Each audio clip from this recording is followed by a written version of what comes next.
రెగ్యులర్గా వచ్చేవాళ్ళ రోజు వచ్చేవాళ్ళు. సో ఒక పాయింట్లో మేమే అరే ఇంత ఇన్వాల్వ్ అవుతున్నారు మ్యామ్ అసలు ఇంత ప్యాషనెట్గా అనిపించింది. బ్యూటిఫుల్. అంటే it shows that if she does anything she'll approach it only with passion and love. 100% she's into it. There is no other way అన్నమాట. అంటే ఆవిడ ఒకటి చేస్తున్నారు అంటే Completely అందులో తను ఉంటేనే అంత నమ్మితేనే చేస్తారు.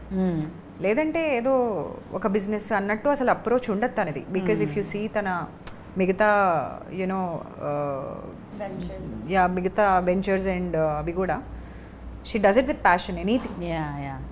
అండ్ మనకి కూడా అంటే మీరు మిగతా అన్ని సినిమాలు చేసినప్పుడు ఉన్నదానికి కంటే కూడా ఇది మీకు కూడా డెఫినెట్గా ఒక సూపర్ స్టార్ రెగ్యులర్గా మిమ్మల్ని వచ్చి కలవడం, మీకు ఇన్పుట్స్ ఇవ్వడం అనేది చెప్పడం అనేది చాలా హైని మీకు కూడా వస్తుంది కదా. సమంతతో మేము రోజు కలుస్తున్నాం, మాట్లాడుతున్నాం అనేది ఒకటి ఉంటుంది కదా, వర్క్ చేస్తున్నాం. చాలా బెస్ట్ ఫ్రెండ్స్ ఇప్పుడు మేమంతా. అందరు బెస్ట్ ఫ్రెండ్స్. ఒక 10 days బ్యాక్ మాకు కాల్ చేసి ఈవినింగ్ టైం ఏం చేస్తున్నారు అని అడిగితే ఏం చెప్పేటోళ్ళు తెలుసా? మేము సమంత గారు ఇంట్లో డిన్నర్ చేస్తున్నాం, మళ్ళీ కాల్ చేస్తాం. అంత బెస్ట్ ఫ్రెండ్స్. ఓకే కాదు, నిన్న శామ్ బర్త్డే కదా, సో ఏంటి మీరు టీం అంతా వెళ్ళారా, కలిసారా?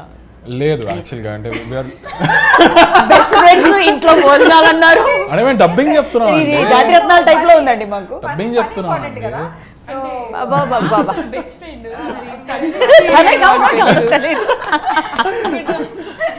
మేము ఎప్పుడు అనేసుకున్నాం, తను చూసిన వెంటనే మేము అనేసుకున్నాం మా బెస్ట్ ఫ్రెండ్ అని. సో తనకి ఇంకా టైం పట్టేలా ఉంది మరి.